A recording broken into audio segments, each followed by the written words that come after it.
ಶಾಸಕರ ಅಸಮಾಧಾನಕ್ಕೆ Congress high command entry ಆಗಿದೆ. ಇವತ್ತು ಬೆಂಗಳೂರಿಗೆ ಕಾಂಗ್ರೆಸ್ ಉಸ್ತುವಾರಿ ಸುರ್ಜೇವಾಲಾ ಆಗಮಿಸಿದರು.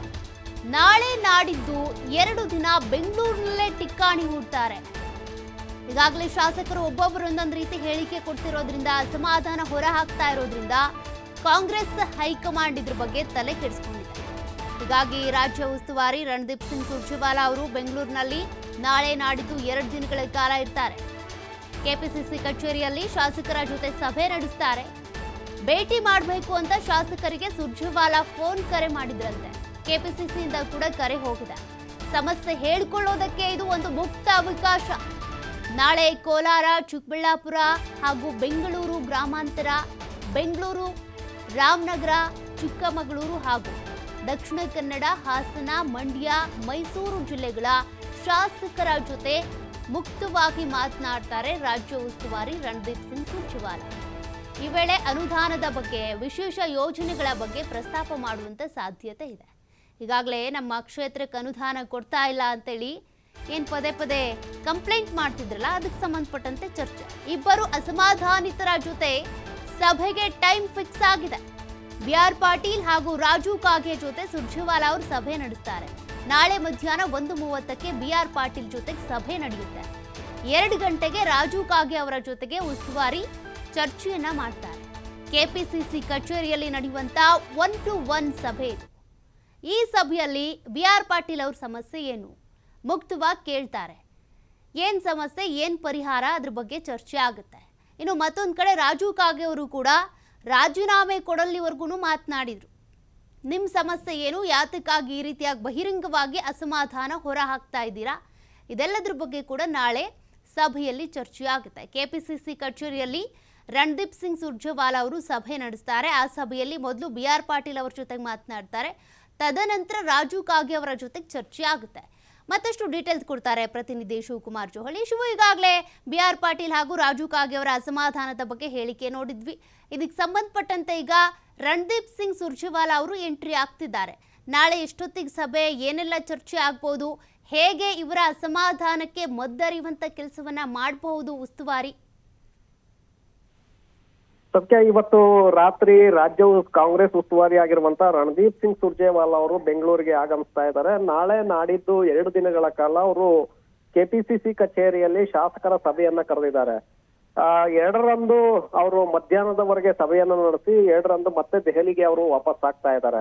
ಈ 2.5 ದಿನಗಳ ಕಾಲ ಅವರು ಕಾಂಗ್ರೆಸ್ ಎಲ್ಲ ಶಾಸಕರು ಯಾರೆಲ್ಲ ಅಸಮಾಧಾನಗೊಂಡಿದ್ದಾರೆ ಮತ್ತೆ ಯಾವ್ಯಾವ ಶಾಸಕರ ಸಮಸ್ಯೆಗಳಿದೆ ಅದರ ಬಗ್ಗೆ 1-to-1 ಸಭೆಯನ್ನ ಕರೆದಿದ್ದಾರೆ. ಯಾಕಂದ್ರೆ ಒಟ್ಟಿಗೆ ಸಭೆಯನ್ನ ಕರೆದಿದ್ದೆ ಆದ್ರೆ ಶಾಸಕರು ತಮ್ಮ ಸಮಸ್ಯೆಗಳನ್ನ ಹೇಳ್ಕೊಳ್ಳೋದಕ್ಕೆ ಸಾಧ್ಯ ಆಗೋದಿಲ್ಲ. ಯಾಕಂದ್ರೆ ಒಬ್ಬರ ಸಮಸ್ಯೆ ಒಂದು ವೇಳೆ ಏನಾದ್ರೂ ರಾಜ್ಯ ನಾಯಕರ ವಿರುದ್ಧವೋ ಅಥವಾ ಸಚಿವರ ವಿರುದ್ಧ, ಮುಖ್ಯಮಂತ್ರಿ, ಉಪಮುಖ್ಯಮಂತ್ರಿಗಳ ವಿರುದ್ಧ ಆರೋಪವನ್ನ ಮಾಡುವಂತದ್ದು ಇದ್ರೆ ಸಾಮೂಹಿಕವಾಗಿ ಸಭೆಯನ್ನ ನಡೆಸಿದ್ದೆ ಆದ್ರೆ ಅಲ್ಲಿ ಪ್ರಸ್ತಾಪವನ್ನ ಮಾಡೋದಕ್ಕೆ ಸಾಧ್ಯ ಆಗೋದಿಲ್ಲ. ಹಾಗಾಗಿ ಯಾರ ಸಮಸ್ಯೆ ಏನಿದೆ ಮತ್ತೆ ಯಾರಿಂದ ಪ್ರಾಬ್ಲಮ್ ಆಗ್ತಾ ಇದೆ ಇದರ ಬಗ್ಗೆ ಸಂಪೂರ್ಣವಾದಂತ ಒಂದು ಮಾಹಿತಿಯನ್ನ ತಿಳ್ಕೊಳ್ಬೇಕಂದ್ರೆ ಅದು 1-to-1 ಸಭೆಯನ್ನ ಮಾಡ್ಬೇಕಾಗತ್ತೆ. ಹಾಗಾಗಿ 1-to-1 ಸಭೆಯನ್ನ ಸುರ್ಜೇವಾಲಾ ಅವರು ಕರೆದಿದ್ದಾರೆ. ಶಾಸಕರು ಮೊದಲಿಗೆ ನಾಳೆ ಈ ತುಮಕೂರು, ಚಿಕ್ಕಬಳ್ಳಾಪುರ, ರಾಮನಗರ, ಬೆಂಗಳೂರು ಗ್ರಾಮಾಂತರ, ಮೈಸೂರು, ಹಾಸನ, ಈ ಹಳೆ ಮೈಸೂರು ಭಾಗದ ಜಿಲ್ಲೆಗಳ ಶಾಸಕರಿಗೆ ನೀವು ಸಭೆಗೆ ಬರಬೇಕು ಅಂತೇಳಿ ಕೆಪಿಸಿಸಿ ಇಂದಲೂ ಕೂಡ ಈಗಾಗಲೇ ಆಹ್ವಾನವನ್ನ ಕೊಡಲಾಗಿದೆ. ನಾಳೆ ಮಧ್ಯಾಹ್ನ 1:00ಗೆ ಬಿ.ಆರ್. ಪಾಟೀಲ್ ಅಸಮಾಧಾನವನ್ನ ಹೆಚ್ಚಿನ ಪ್ರಮಾಣದಲ್ಲಿ ಹೊರ ಹಾಕಿದ್ದಂತವ್ರು, ಹಾಗೆ ನಾನು ರಾಜೀನಾಮೆ ಕೊಡ್ತೇನೆ ಅಂತೇಳಿ ರಾಜು ಕಾಗೆ ಅವರು ಕಾಗವಾಡ ಕ್ಷೇತ್ರದ ಶಾಸಕರು ಕೂಡ ವ್ಯಕ್ತಪಡಿಸಿದ್ರು. ಹಾಗಾಗಿ ಅವ್ರಿಗೆ ಮಧ್ಯಾಹ್ನ 2 ಗಂಟೆಗೆ ನೀವು ನೇರವಾಗಿ ನನ್ನನ್ನ ಭೇಟಿ ಮಾಡಿ ಅಂತೇಳಿ ಸುರ್ಜೇವಾಲಾ ಅವರು ನೇರವಾಗಿ ಅವರಿಗೆ ಕರೆಯನ್ನ ಮಾಡಿ ಕರೆದಿದ್ದಾರೆ. ಹಾಗಾಗಿ ಬೆಳಗ್ಗೆಯಿಂದಲೂ ಕೂಡ ಸಭೆಗಳು ಪ್ರಾರಂಭವಾಗತ್ತೆ. 1-to-1 ಶಾಸಕರ ಜೊತೆ ಸಭೆಯನ್ನ ಮಾಡ್ಲಾಗತ್ತೆ. ಶಾಸಕರ ಸಮಸ್ಯೆಗಳೇನು, ಕ್ಷೇತ್ರದಲ್ಲಿ ಎದುರಾಗ್ತಾ ಇರುವಂತಹ ಸಮಸ್ಯೆಗಳೇನು, ಸರ್ಕಾರದಿಂದ ಎದುರಾಗಿರುವಂತಹ ಸಮಸ್ಯೆಗಳೇನು, ಮುಖ್ಯಮಂತ್ರಿಗಳಿಂದ ಏನಾದ್ರೂ ಸಮಸ್ಯೆ ಎದುರಾಗ್ತಾ ಇದೆಯಾ, ಸಚಿವರು ಸರಿಯಾಗಿ ಸಿಗ್ತಾ ಇಲ್ವಾ ಭೇಟಿಗೆ, ಸಚಿವರಿಂದ ಕೆಲಸ ಕಾರ್ಯಗಳು ಆಗ್ತಾ ಇಲ್ವಾ, ಸಚಿವರು ಅಸಡ್ಡೆಯನ್ನ ತೋರ್ತಾ ಇದಾರ, ಇದ್ರ ಬಗ್ಗೆ ಹಲವು ಪ್ರಶ್ನೆಗಳನ್ನ ಮುಂದಿಟ್ಕೊಂಡು ಶಾಸಕರಿಂದ ಅಭಿಪ್ರಾಯಗಳನ್ನ ಪಡೆಯಲಿದ್ದಾರೆ. ಶಾಸಕರು ಕೂಡ ತಮ್ಗೆ ಇಂತಹ ಸಚಿವರಿಂದ ಸಮಸ್ಯೆ ಆಗ್ತಾ ಇದೆ, ಇಂತಹ ಸಚಿವರು ನಮ್ಗೆ ಸರಿಯಾಗಿ ಸ್ಪಂದನೆಯನ್ನ ಮಾಡ್ತಾ ಇಲ್ಲ, ಉಪಮುಖ್ಯಮಂತ್ರಿಗಳು ಈ ರೀತಿಯಾಗಿ ಮಾಡ್ತಾ ಇದ್ದಾರೆ, ಮುಖ್ಯಮಂತ್ರಿಗಳಿಂದ ಸಹಕಾರ ಸರಿಯಾಗಿ ಸಿಗ್ತಾ ಇಲ್ಲ ಅನ್ನುವಂತ ವಿಚಾರಗಳನ್ನ ಸುರ್ಜೇವಾಲಾ ಅವರ ಗಮನಕ್ಕೆ ತರಲಿದ್ದಾರೆ. ಆ ನಂತರ ಎಲ್ಲರ ಅಭಿಪ್ರಾಯವನ್ನ ಆಲಿಸಿದ ನಂತರ ಆ ಒಂದು ವರದಿಯನ್ನ ಎಐಸಿಸಿ ಅಧ್ಯಕ್ಷರಾಗಿರುವಂತ ಮಲ್ಲಿಕಾರ್ಜುನ್ ಖರ್ಗೆ ಅವರಿಗೆ ರಣದೀಪ್ ಸಿಂಗ್ ಸುರ್ಜೇವಾಲಾ ಅವರು ಕೊಡ್ಲಿದ್ದಾರೆ. ಯಾಕಂದ್ರೆ ಎಐಸಿಸಿ ಅಧ್ಯಕ್ಷರ ಸೂಚನೆಯ ಮೇರೆಗೆ ಇವತ್ತು ಸುರ್ಜೇವಾಲಾ ಅವರು ರಾಜ್ಯಕ್ಕೆ ಭೇಟಿಯನ್ನ ಕೊಡ್ತಾ ಇದ್ದಾರೆ. ಶಾಸಕರ ಸಮಸ್ಯೆಗಳನ್ನ ಆಲಿಸೋದಕ್ಕೆ ಬರ್ತಾ ಇದ್ದಾರೆ. ಶಾಸಕರ ಸಮಸ್ಯೆಗಳನ್ನ ಆಲಿಸಿ ಅದಕ್ಕೆ ಪರಿಹಾರವನ್ನ ಕಂಡುಕೊಳ್ಳುವಂತ ಪ್ರಯತ್ನವನ್ನ ಸ್ವತಃ ಹೈಕಮಾಂಡ್ ಈಗ ಮಾಡ್ತಾ ಇದೆ. ರಾಜ್ಯ ನಾಯಕರಿಂದ ಆಗ್ತಾ ಇಲ್ಲ, ಮುಖ್ಯಮಂತ್ರಿಗಳು DCM ಇಂದ ಇದು ಸಮಸ್ಯೆ ಸರಿ ಹೋಗೋದಿಲ್ಲ ಅನ್ನುವಂತಹ ಕಾರಣಕ್ಕೆ ಹೈಕಮಾಂಡ್ ಮಧ್ಯಪ್ರವೇಶವನ್ನ ಮಾಡಿದೆ.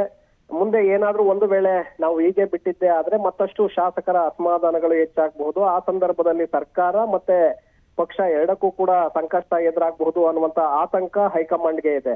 ಜೊತೆಗೆ ಬಿಜೆಪಿ ರಾಷ್ಟ್ರೀಯ ಮಟ್ಟದಲ್ಲಿ ನಡೀತಾ ಇರುವಂತಹ ಕೆಲವು ಬೆಳವಣಿಗೆಗಳು ಕೂಡ ಕಾಂಗ್ರೆಸ್ ಹೈಕಮಾಂಡ್ನ ಆತಂಕಕ್ಕೆ ಕಾರಣವಾಗಿದೆ. ಹಾಗಾಗಿ ಸರ್ಕಾರವನ್ನ ಉಳಿಸ್ಕೊಳ್ಬೇಕು, ಶಾಸಕರನ್ನ ಹಿಡಿತದಲ್ಲಿ ಇಟ್ಕೊಳ್ಬೇಕು ಅನ್ನುವಂತ ನಿಟ್ಟಿನಲ್ಲಿ ಈ 1-to-1 ಸಭೆಯನ್ನ ಕರೆಯಲಾಗಿದೆ. ಸಭೆಯಲ್ಲಿ ಎಲ್ಲರ ಸಮಸ್ಯೆಯನ್ನ ಆಲಿಸಿ ಅವರಿಗೆ ಸಮಸ್ಯೆಗೆ ಪರಿಹಾರವನ್ನ ಹುಡುಕುವಂತ ಪ್ರಯತ್ನವನ್ನ ಸ್ವತಃ ಹೈಕಮಾಂಡ್ ಮಾಡಲಿದೆ. ಸೌಖ್ಯ.